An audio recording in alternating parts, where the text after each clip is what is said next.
king of German mercenaries. Chapter 308 Reservoirs and Cement. The ditch digging and canal construction work in the territory of East Frisia was carried out in an orderly manner. With the participation of more than 10,000 coolies and the fact that Marin had no shortage of food, things went very smoothly. When the engineering team dug a ditch and connected it to the main river, Marin would immediately invite craftsmen to set up a Dutch windmill and begin pumping water from the swamp lake beside the ditch into the ditch, draining it into the main river and into the sea. However, recently the cannon maker Old John and other gunsmiths jointly put forward suggestions. They asked Marin to build a high-level reservoir to facilitate their use of hydraulic forging hammers. Because the county of East Frisia is a small coastal country, all the rivers here are downstream, the water level difference is too low, and it is impossible to drive the hydraulic forging hammer. The conditions are even worse than on Bitsell Island. There is only one way to do this, which is to build a high-level reservoir artificially. First, pump water from the river into the high-level reservoir, and then release the water through the gate to drive the hydraulic forging hammer. Because there are many blacksmiths and the scale is large, the reservoir to be built cannot be small. Otherwise, there will not be enough hydraulic forging hammer craftsmen. In desperation, Marin had to arrange the construction of a reservoir. But in this year, building a reservoir is very troublesome. Generally speaking, if a reservoir is built according to the valley, it will be relatively simple. As long as the valley mouth is blocked, a reservoir can be formed. But it is very difficult to build a high-level reservoir on the plain. Because the four sides of the reservoir are all artificially built. And in order to be solid, a lot of stones are needed. Therefore, building a large reservoir on flat ground is no less labor-intensive than building a small city wall. But Marin had to build it. After all, he wanted to develop industry. The foundry industry had a great demand for hydraulic forging hammers. Therefore, Marin not only had to build a reservoir, but also a large one. As for pumping water from a low level to a high level, it is very simple. Just build a few Dutch windmills and pump water continuously. The most important thing is that a large amount of stone is needed around the reservoir. Obviously, there is no stone in East Frisia. If you want stone, you must go to nearby commercial centers such as Hamburg and Bremen to buy it. These places are commodity distribution centers, and there is plenty of stone. The price is just a bit more expensive. On average, a piece of well-processed stone costs 0.2 pfennig. 10 pieces of stone are equivalent to a civilian's daily salary. In fact, the stone itself is not valuable, but the craftsman's salary is valuable. A piece of stone, mined from the mountains, first has to pay the quarry workers' wages, and then the porters who transport the stone also have to pay. Then, the craftsmen who process the stone also have to pay. Finally, the merchants who transport the stone to sell also have to make a profit. Then, a worthless stone, after passing through the hands of many people, becomes 0.2 pennies. At the same time, the price of a brick is less than 0.1 pennies, which is also very expensive. However, because the stone is transported from the mountains, plus the freight and so on, the stone is also stronger than the brick.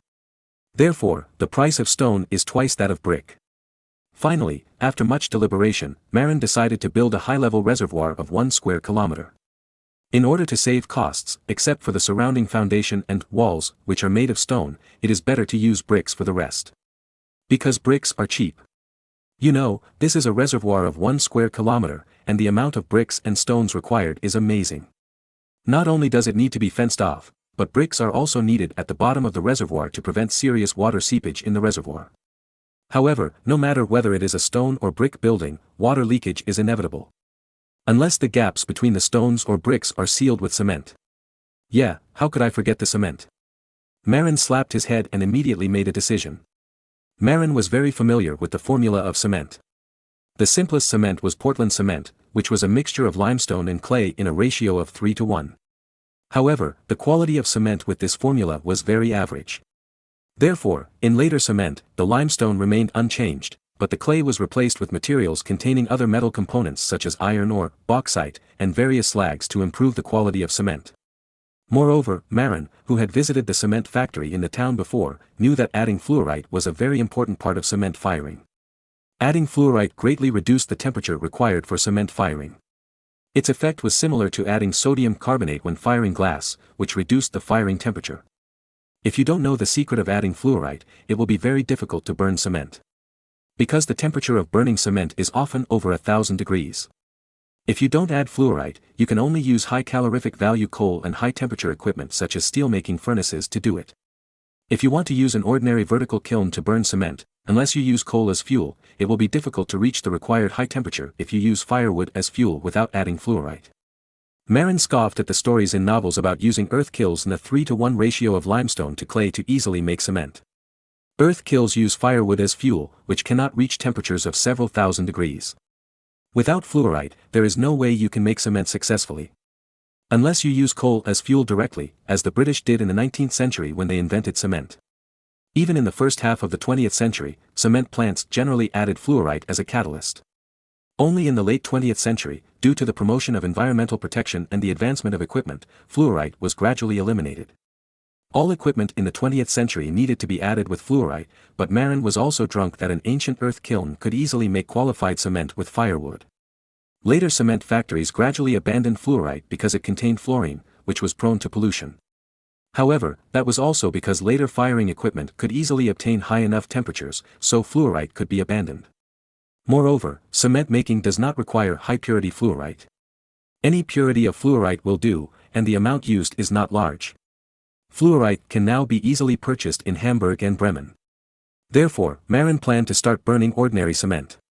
Moreover, knowing the secret of adding fluorite, even if others knew the main formula of cement, it would be difficult to burn qualified cement. Unless they used high-quality coal with high calorific value as fuel. The benefits of cement are self-evident. Reservoirs in later generations all use cement. However, ordinary cement is not water-resistant. It cannot be used to build reservoirs. But it happened that Marin knew that fly ash cement was a type of cement suitable for building reservoirs. In fact, slag cement is usually used to build reservoirs and dams. However, Marin did not know what kind of slag to use, nor did he know how to calculate it. What's more, Marin did not have large steel mills and metallurgical plants, and lacked slag. However, there is a lot of fly ash in Marin. Fly ash is the residue left after coal is burned. Marin salt-making center should not have too much of this stuff, because it does not know how to deal with it. It just so happened that he was going to build a reservoir, and fly ash cement was the best choice for building reservoirs and docks. The main thing was that Marin didn't know the formula of those slag cements. He did know fly ash cement, because the cement plant in their town produced this kind of cement.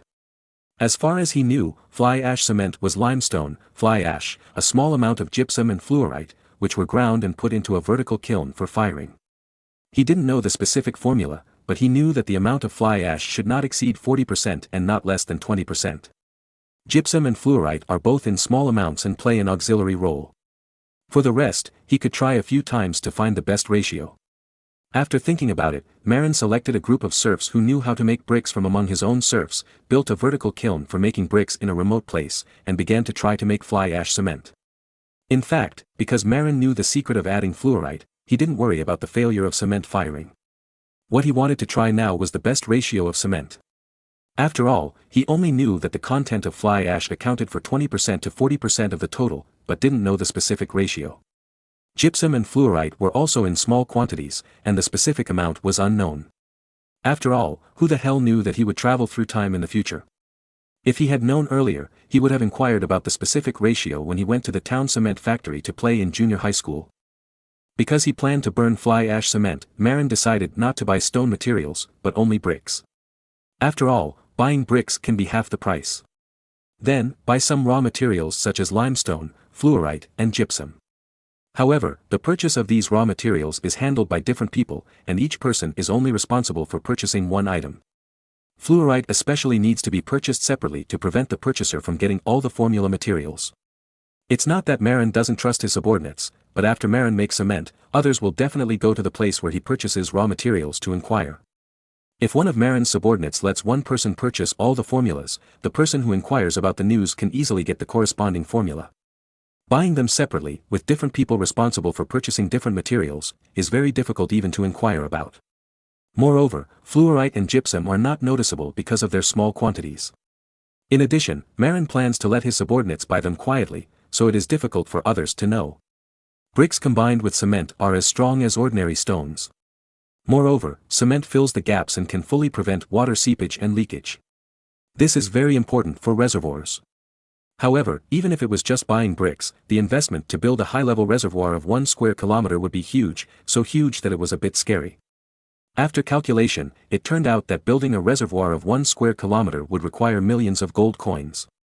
Marin was so scared that he almost fell down.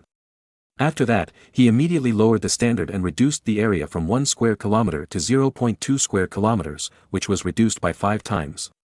Even so, it still cost nearly 200,000 gold coins, which made Marin feel very painful. Fortunately, he planned to use cement and bricks. If he used stones, even a small reservoir of 0.2 square kilometers would cost 400,000 gold coins, which was a bit scary. This is not surprising. Even when building a reservoir in later generations, it is just a water-blocking dam, which only needs to be built on 1 or 2 sides. For the other directions, a small amount of materials will do. Marin built a high-level reservoir on the plain, which had to be built on all 4 sides and the foundation had to be laid. It would be strange if the investment was not large. If it weren't for his firm's support for industrial development, Marin would have almost been scared back by this huge investment. But for the sake of industrial development, Marin still gritted his teeth and built this expensive plain high-level reservoir to facilitate the craftsmen to use. Chapter 309 Arabian Horse. Since Marin officially ate Angela, he felt like a little devil in his heart. In the past, Marin often worked until late. In fact, it was not that Marin was really busy, but that he was a little depressed because he could only look at Angela, a little beauty, but could not eat her. So, he deliberately used work to divert his attention every day. Every day when Marin returned to the backyard of the palace, he was always sleepy. He would usually hold Angela in his arms, satisfy his urge to play with her, and then fall asleep directly. Now that he had officially eaten Angela, he no longer needed to control himself. So, now when it was time to get off work in the evening, Marin would hurriedly return from the office area in the front yard of the palace to the living area in the backyard to rub against Angela. Angela is shy and always looks reluctant, which further stimulates Marin's desire. So, Marin has a lot of fun every night. You know, Angela is 18 years old, the best age, plus she is beautiful, fair-skinned and pretty, which attracts Marin very much. In his previous life, Marin was 28 years old, and he hadn't married yet, so he could only rely on the 5th girl. Now, there is a genuine beautiful girl who can do whatever he wants, how can he resist? So, after a month or so, Marin clearly felt that his steps were a little weak. After all, Marin was not a strong man like Adler, and his body was thin. He had been fighting too much in the past month, so he was naturally a little weak. Angela, who looks relatively slender and delicate, is becoming more and more energetic. As expected, there are only cows that die of exhaustion, but no land that is plowed to death. For the sake of health, Marin rubbed his waist and ran to the palace clinic to ask the Mongolian doctor to prescribe a tonic prescription. However, Batel smiled and told Marin that this was a normal phenomenon. Young people who have just come into contact with this kind of thing are bound to be a little overconfident and prone to overexploitation. But after a long time, after 2 or 3 months, there will be no such impulse. By then, the couple's life will enter a normal routine, and such a situation will not occur. Of course, during this period of time, you still need to supplement it to avoid being weak. Then, under Bartel's suggestion, Marin began to use some food supplements, such as bull whip, leeks, etc. Originally, Bartel wanted Marin to eat mutton stewed with wolfberry, but there was no wolfberry in Europe. However, Europeans do not eat such organs of animals. When Kohler learned that Marin wanted to eat bullwhips, his expression was as strange as it could be. Then, many bulls raised as beef cattle suffered a miserable fate, and their whips were cut off. No, these bulls were cut off after being slaughtered. In the past, bullwhips were thrown away directly.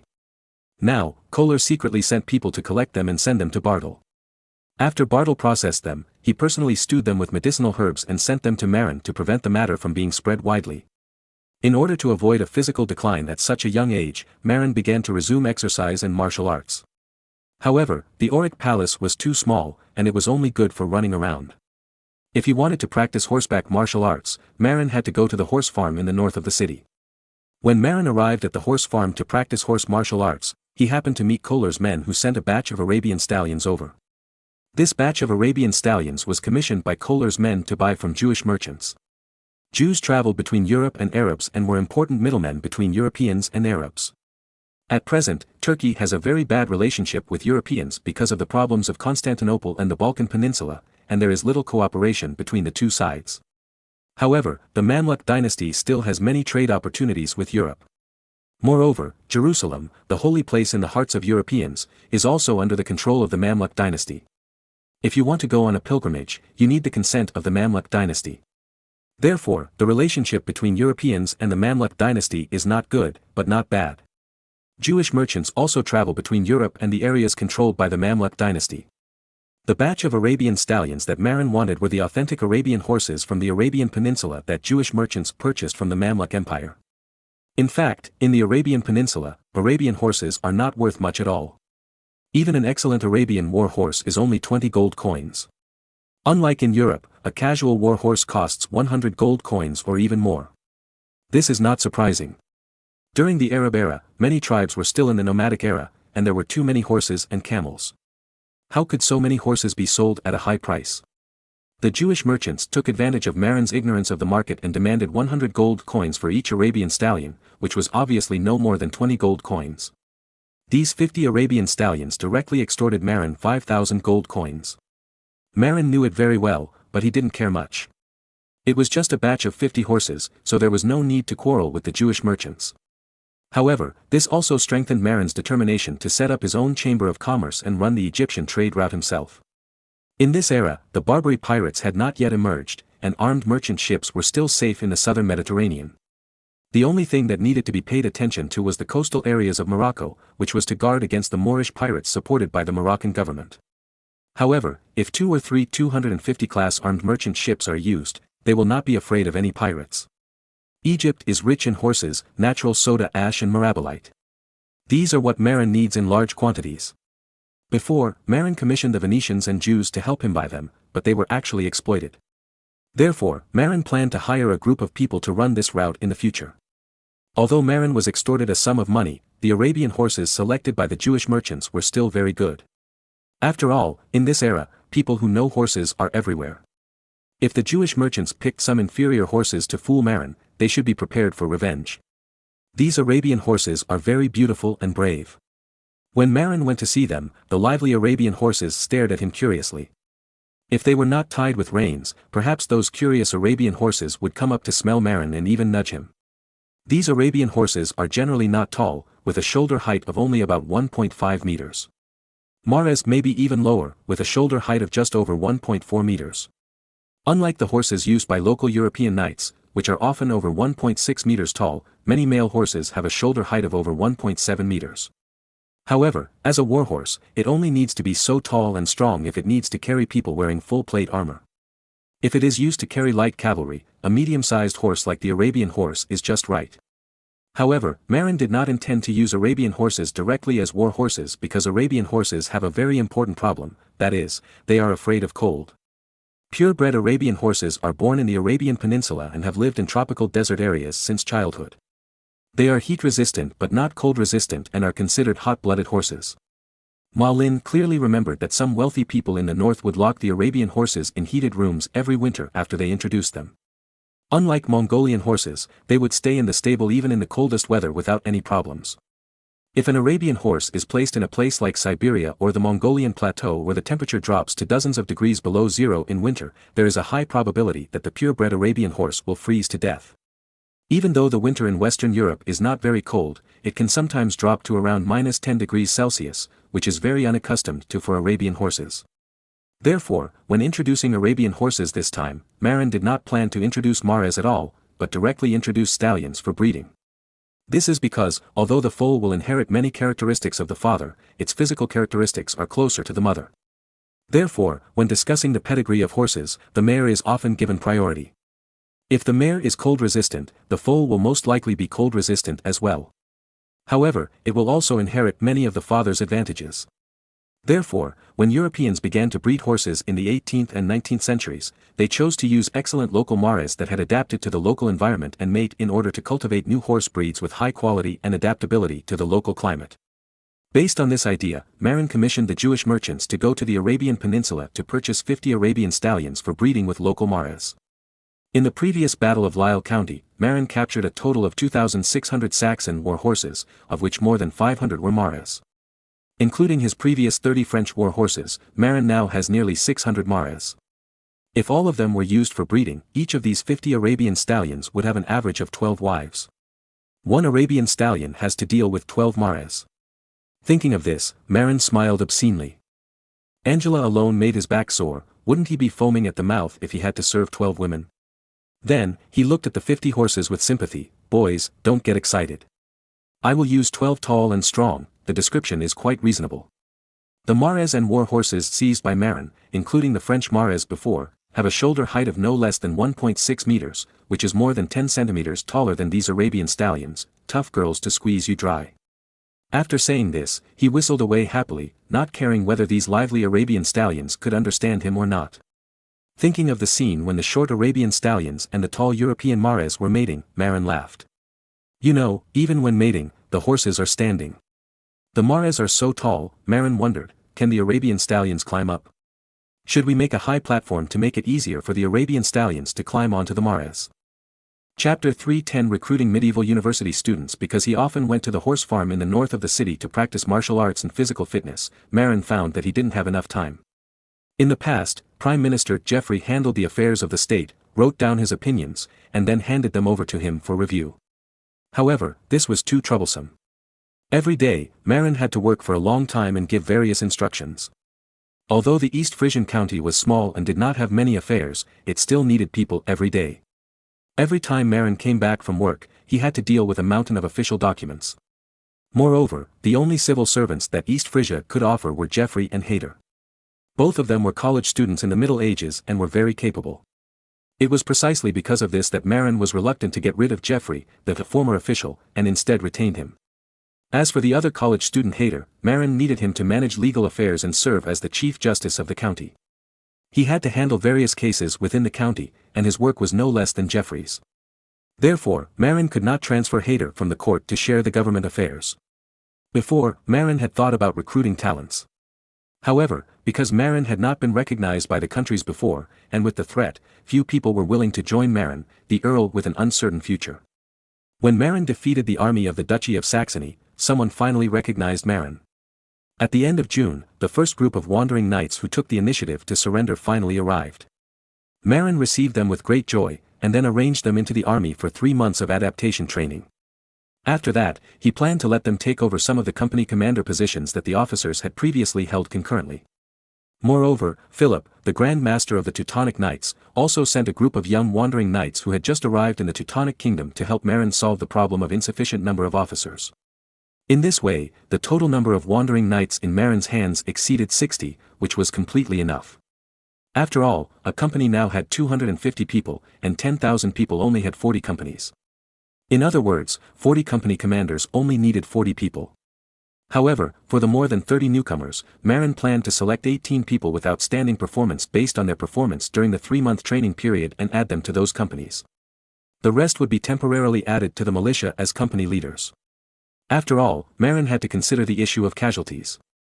In this war, by coincidence, Marin won a great victory, and no senior officers were killed.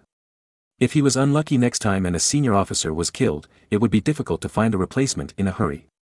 Therefore, it was necessary to treat the wandering knights who were not selected as spare tires. Once the company commander of the regular army was injured or killed next time, he could directly select an excellent substitute from the militia company commander to avoid the vacancy of the commander. In fact, a company should have 2 captains, the captain and the deputy captain.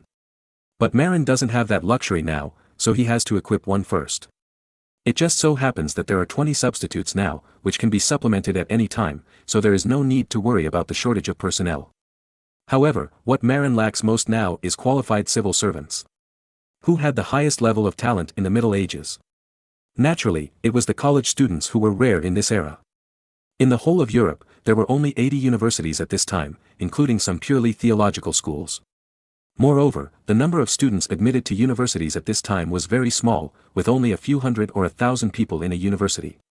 Unlike later generations, a university would easily have tens of thousands of people. Moreover, at least half of the people in the university were missionaries from the church. For example, Copernicus was from the Polish Catholic Church. The other half of the students were mostly from aristocratic families, with a few being children of wealthy merchants or large landowners. In short, there was not a single student from an ordinary family. Moreover, the entire German region only has about 10 universities, including the University of Prague, Kingdom of Bohemia, the University of Vienna, Principality of Austria, the University of Heidelberg, Elector Palatinate, the University of Cologne, Electorate of Cologne, the University of Leipzig, Electorate of Saxony, the University of Rostock, co-founded by the Duke of Mecklenburg and the Hanseatic city of Rostock, the University of Munich, Duke of Bavaria, the University of Tübingen, Duke of Württemberg, the University of Freiburg, founded by members of the Habsburg family, originally belonged to the Austrian sphere of influence, located in the Swabian League region. The total number of students in these schools is no more than 10,000. Among them, nearly half of the college students are missionaries serving the church. The other half of the students, many of them are nobles with inheritance rights, and they will definitely return to inherit the title and fiefdom after graduation. Only those aristocratic students who had no inheritance rights, and those commoner students who came from merchants and large landowners, had an uncertain future. However, there were too few college students in the Middle Ages, as rare as giant pandas. Even if one was born a commoner, as long as he was a college student, there would always be nobles willing to win him over. Therefore, these medieval college students had no worries about their careers. They were just recruited by nobles. Therefore, it was unlikely that college graduates would take the initiative to seek refuge with Marin. For example, Hayder was recruited by Marin purely because Hayder had nothing to do and went to Texel Island for a trip, and was caught by Marin. Today, Hayder is also a hereditary knight, and has completed the transformation from a commoner to a noble. Moreover, the key is that his title can be inherited. Generally speaking, those college students of common origin could be ennobled by the nobles who admired them, but at most they could only be knights, which could not be inherited. Because no noble would easily ennoble a college student of common origin with a title like baron. Marin was also opportunistic, and specifically listed titles such as hereditary knights, which made it convenient to reward civil officials. In fact, hereditary knights are not as beneficial as barons. Because knights generally do not have fiefs. Even if they own land, they are not tax-free. At most, as an aristocratic class, hereditary knights have some honorary privileges. Therefore, even if a few more hereditary knights are granted, Marin will not feel bad. Because knights belong to the category of civil servants, it is difficult to obtain fiefs. Generally speaking, only military merits can be exchanged for fiefs. Of course, if a civil servant is awarded a title such as a baronet, he can also have a fief, such as choler. However, whether the civil servant baron of the court has a fief depends purely on Marin's mood, and there is no guarantee. Unlike barons who are exchanged for military merits, they must have a fief. In fact, there was a special reason why Marin had no college graduates to join him. Because, as a red stick fighter under Emperor Maximilian I, Marin was naturally not the same as most of the princes. Except for the 2 universities in Austria, the princes of other universities would definitely not say good things about Marin.